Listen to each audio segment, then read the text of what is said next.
So it's good to see you again, Michael. So, yeah, we see each other quite a bit. Yeah, we see each other. It's kind of funny because we go to conferences, and I just look around to see if I see you. And also, Stephen Bernstein's another person, Scientific Nerd.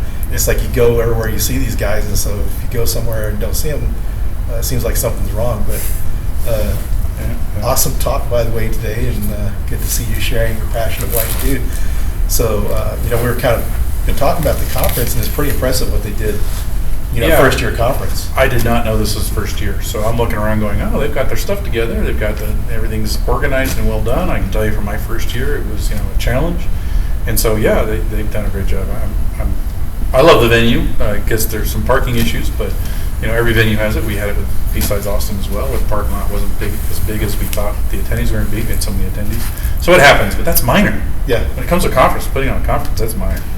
Yeah, I was really impressed with the stage and the sound, and that they're actually videoing first time around, and production quality of the video looks like it should be very good. So that's Fred and Scientific Nerd, right? Fred and Steven did it for me in BSides events, and Iron Geek's done some for others, and so recording this and making it available for people that cannot attend is always a good thing, because someone hears, oh, you spoke at BSides, I want to see that. They recorded it, so I often tell people, hey, go to Iron Geek and look at the website, or go to so and so. Scientific Nerd would paste them on his, and it's awesome to have it recorded, because then the people who can't attend or couldn't attend, or even people that are clear across the country, can now do it. Like a podcast, right? We download it, we listen to it anywhere, and then people can anywhere. The con's not that easy. If I can't attend, I can't attend. And that's one of the nice things that came about from the pandemic. Some of the virtual stuff made things more available, so it's good to see conferences that are continuing to provide that availability for people that can't be there. I struggled with the virtual conferences, right? So I did the open source forensics conference and the SANS conference. So I did the third conference. It's the interaction that's lacking in the virtual side. So we have a need for an in-person conference. People need to come, and there is good material like webinar for those sort of things, but it's the interaction. It's the questions we'll get afterwards. It's, again, we can meet and talk now that we can't do virtual. And so I do like the in-person stuff. I missed it.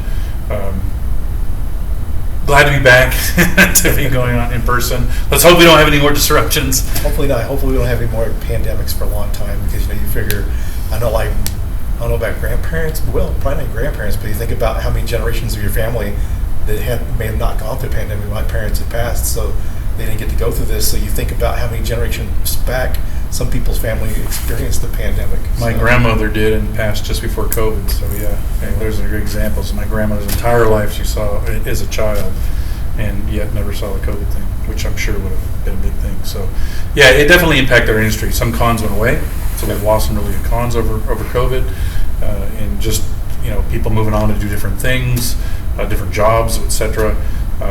Obviously our industry's changing in that aspect. A lot of us have gone remote. I'm remote pretty much full time now.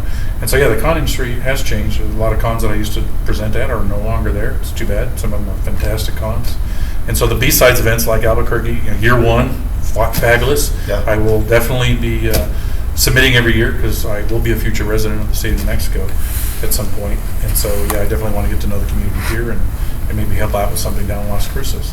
And so, I would expect everybody who is a sponsor or anybody else, look at the BSides, because you literally can talk directly to the people that attend.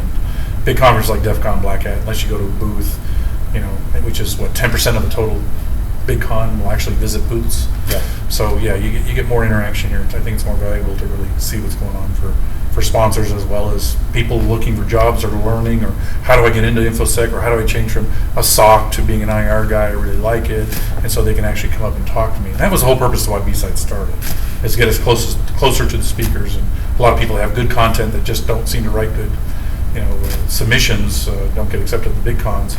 This is the con for everybody else. Yeah, so for some of the people that are watching this that aren't familiar with you, that are new, if you kind of explain your background and involvement with BSides conferences. Yeah, so Austin was one of the first 5 locations for BSides. So Jack Daniel and I got together and put on the second year of BSides in a bigger venue, expanded it.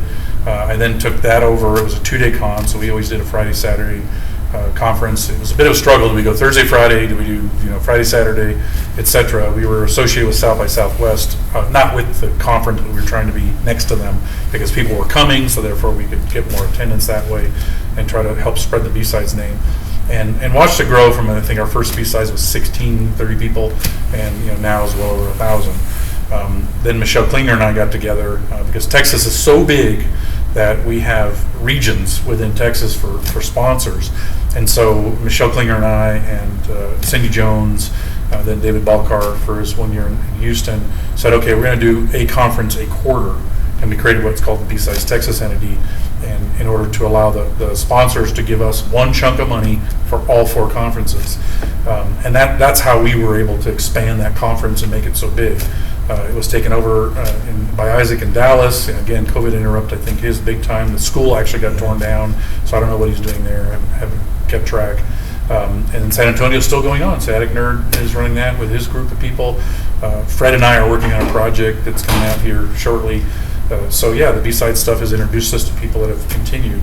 I ran it for about 7 years, got turned over to Matt and Janice, and so they're running it out of the UT Pickle Center. And I think they went back for the first time in person this year. So it's still continuing in a different slant. And, being able to do that to the community, I was also the first BSides to charge. It was $5, but it had a lot of benefits. So when you wonder why BSides, it's community driven, venues cost money. And so there is some charge that should occur. And they also want to make sure you guarantee it. So there were some things that we learned in putting on the early BSides that Michelle was able to take back to the BSides entity in Vegas and educate people as well. And so it was quite rewarding. It's a lot of work. So please thank sponsors of events like this. You don't understand, it's a volunteer. They don't get paid for it. They might get some free swag, may get taken out to lunch by a sponsor or whatever, but really we're contributing to the community, right? It takes a community to raise a security warrior. It's that simple. Yeah, for anyone listening to that, these conferences are free to low cost, and usually if there's any charge, just to cover any of the costs that maybe sponsors weren't able to. You take some of these bigger cities like San Francisco, it's kind of hard to come up with enough money to be able to fully sponsor that. So same with Vegas. Yeah, it's not cheap to rent a small hotel's conference center. But then it's a lot better than spending $200, $300 to go to a conference. And one of the things I like about it too is it seems to be more friendly to the new people trying to break into the industry, just the community of it, compared to some of these bigger conferences you go into. You're by yourself, unless you know people there. You're not really probably intentionally alienated, but the BSides conferences, people are welcoming and bring people in. It's a more comfortable environment. So if you're someone new to the industry trying to break in, you kind of need that, community driven for sure. And that's another important point is the attendees, right? So if you're a student or military, reach out to your local BSides event, ask for free attendingship. I'm pretty sure almost all of them, if not all of them, will allow you to come. We want students to come, so if you're a student watching this at UNM, is that how you properly say UNM? Yes. UNM or New Mexico State down in Las Cruces, reach out and say, hey, I want to come. If you're an instructor that has a computer science class or even an IT class, please require your students to come. Give them some more extra credit. We do not see enough of college students coming. That is needed. I can tell you, as a person who interviews hirees for incident response blue team stuff, if you don't attend these things as a college student, you have almost no chance of getting hired. So there's a tip for the attendees who are looking at this going, what's in it for me? You might get hired because you attended a BSides conference, believe it or not. Yeah, that networking piece is important for anyone starting out. That's the easiest way to get a job because you have all these people you're competing against.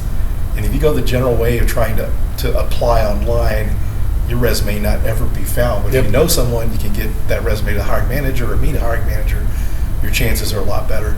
And there's sometimes resume crafting. Some of the cons, I had one in Austin where we talked about what kinds of things are you seeing that are good on resumes, what are things that are bad. And so we had one of those to try to help the young community because, again, it was recorded, so I had it recorded. So people were able to read it. But we've had resume helping sessions in some of the cons. I've seen that in some of the BSides. Definitely some of the cons in Texas we've seen as well have these little workshops. And, again, we're at a university, so I bring that up because the university guy says, but I have no experience. Okay, if you can give me a resume that shows here's my interests, and you've attended these BSides events for 1, 2, 3 years in the course of your studies, and have worked on the special project outside of school, that is a resume, believe it or not. So that's my encouragement there to do that. And just for anyone just starting out too, if you can write a talk and present at a conference, that's a big help there. We've had people in our local community, like a recent college grad, he presented our DEF CON group, did a talk on malware analysis. A hiring manager from Citigroup was there, asked for his resume, and he got a job. He kind of got like an in-person interview. By presenting. Yeah, by presenting. Yeah, I agree. Rihanna, I was real impressed. Colleague, friend of mine that's downstairs, a friend of his that he used to work with, and she's young, and we're older, we're seasoned, Yeah. And so to see some of these young people standing up, we want you to submit to BSides. If you're an organizer and you see this person, and we sometimes look them up because we've never heard of you. Again, we're not just about the names. We look at the content. We're like, well, let's take a look at it. Put on there that you're a student. Put on there that you're second year in InfoSec, because we want to help you. That's the whole purpose of BSides, is the uncon, is the ability to get people who might have a really good subject that will never get selected for a big con to actually get and speak. And you'll get mentors like myself. I reached out to a couple. I talked to Rihanna and I said, hey, think about this, think about that. She does not lead a lot of work, and she's only 24. Yeah, it's amazing. So yeah, it's a great place to try it out, see if you're even any good at it. There's sometimes speed talks at these, like we had those at BSides Fire Talks, speed talks, whatever, where there's 5 minutes, pick a subject, sort of like the DEF CON community sometimes do, and they have those 5 or 10 minute blurbs, as we're required to by the Austin Hacker AHA group in Austin. If you show, you've got to speak. So yeah, it's a place to learn and test that. And as far as like the volunteers, that's a great effort for students to be able to network. Also, you get credits in school sometimes for doing it. In addition I love to see that in resume, volunteered at BSides, whatever. That's the stuff I'm looking for, because believe it or not, our industry requires passion. So if you don't have passion, I need to see that. That's the kind of people I want. It's people out that learn. They're going to be sponges, and I want to train 10 people. So when I retire, I said, there's 10 more than when I got in here. Because I think there were a handful of us when we got started. Yeah. My first conference was in San Jose at a Days Inn. There were like 200 people. And that was the only security conference in California. So I'm old. Yeah, it's one of the nice things about the BSides conference is seeing that grow. Just the past 5 years, how the expansion has been pretty amazing. Yeah. And I know once the COVID roll happens and people start up again, like Albuquerque being the first year, which is shocking. But those of us who've done BSides, reach out to them. Reach out to the main group and say, hey, I'm thinking about starting a BSides. I want to volunteer with BSides. I want to know more about it. Reach out to the group. You can go to securitybsides.org. It is securitybsides.org. My bad. BSides Security. Google it. It'll get you there. and reach out to them and say, hey, I want to talk about this, that, or the other thing. Or, can you put me in touch with the organizer of BSides Albuquerque? Is there one in Las Cruces? Is there anybody thinking about it? If that's the case, you can reach out to me. I know somebody here that lives in Las Cruces is thinking about doing it down there. But yeah, that's how you do it. That's how you do it. And get involved, volunteer. It's good for your resume. It's good for your college creds. It's good for exposure. It's good for confidence. It's good for, do I know something?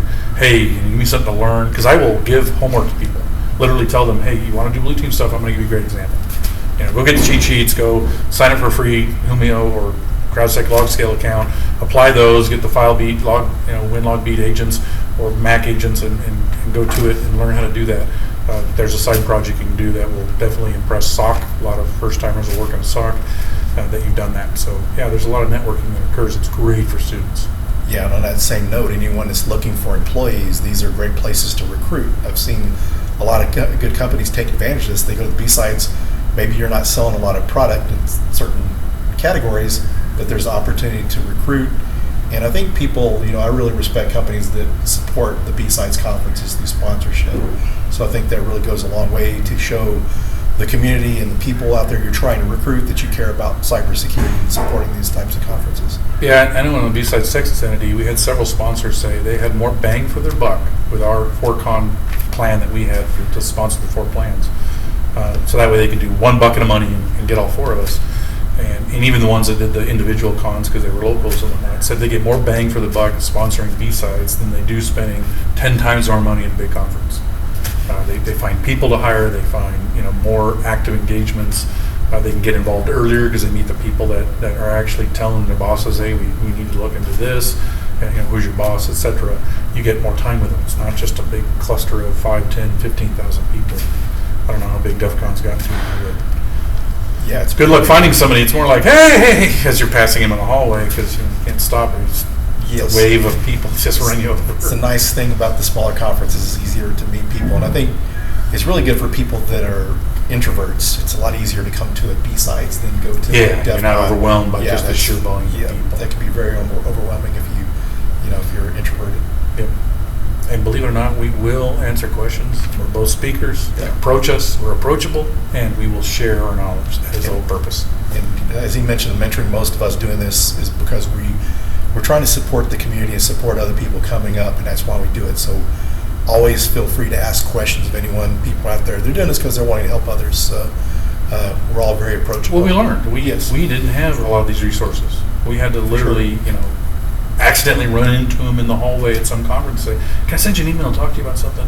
Now it's much easier with BSides. You literally can walk up to the speaker afterwards, ask a question. Hey, can I get some advice from you? I don't think any speaker will tell you no. No, yeah.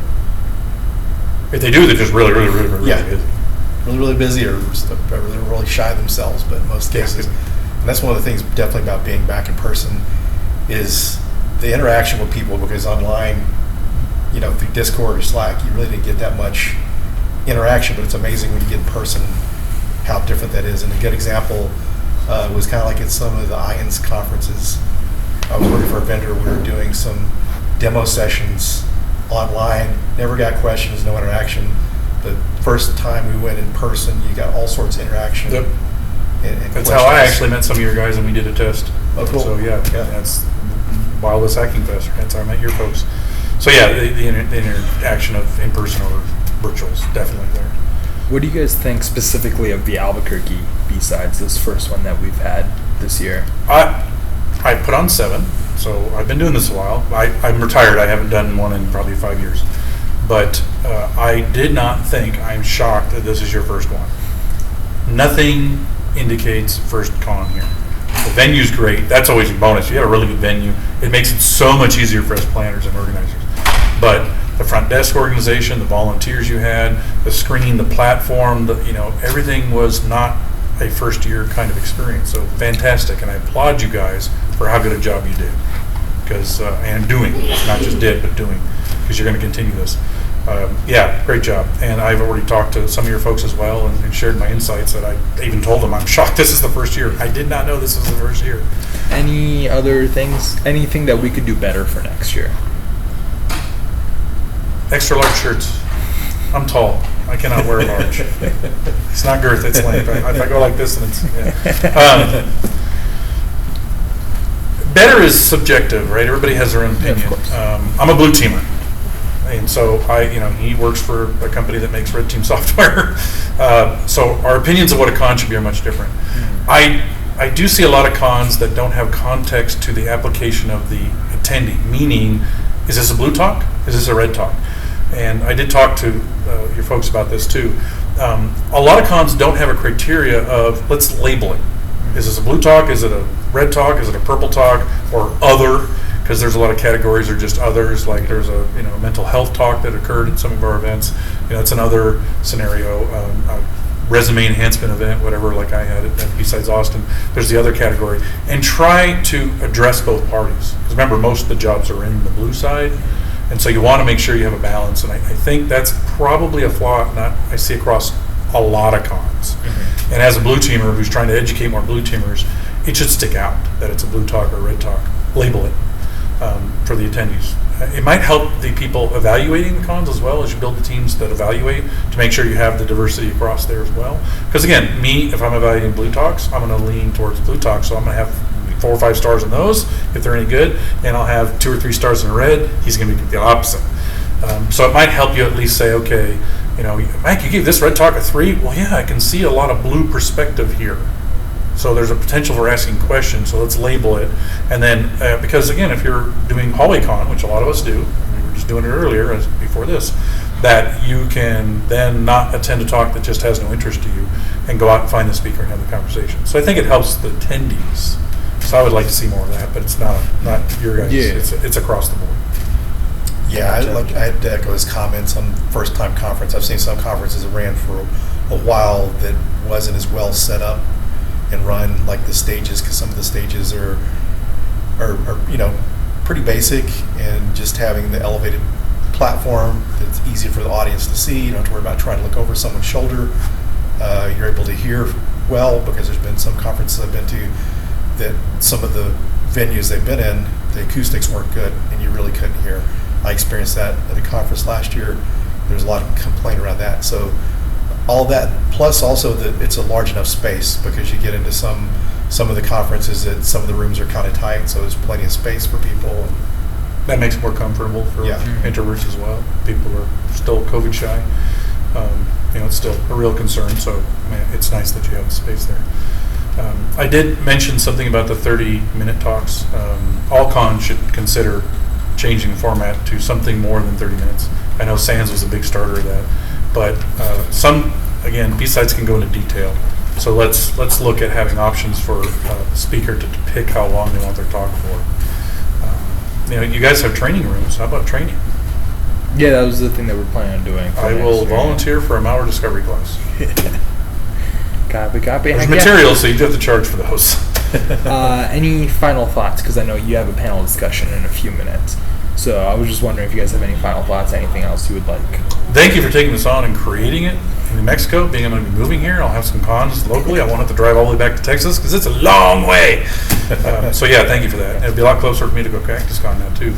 But yeah, thank you for that. I applaud all the sponsors, the volunteers, the organizers, the planners, and I'm here for any advice, being a long-termer.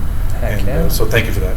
Thank you for the effort on it. I'd just like to thank you guys to offering this to New Mexico. Although I'm not a citizen, as the overall cybersecurity landscape, we need the skills and the talent.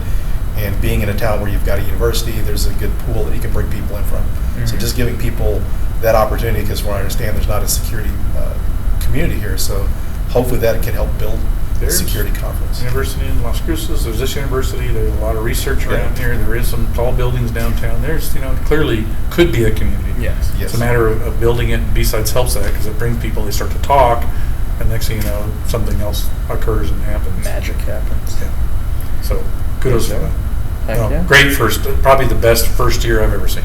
Damn. Okay. That's high praise. I've been to a lot. It's either high praise. You cheated because you got a really good venue. That's true. That's on us. Heck yeah. Well, thank you guys so much. And yeah, I think that's. I got more than enough content. Cool. I think I'm chilling. Heck yeah. Awesome.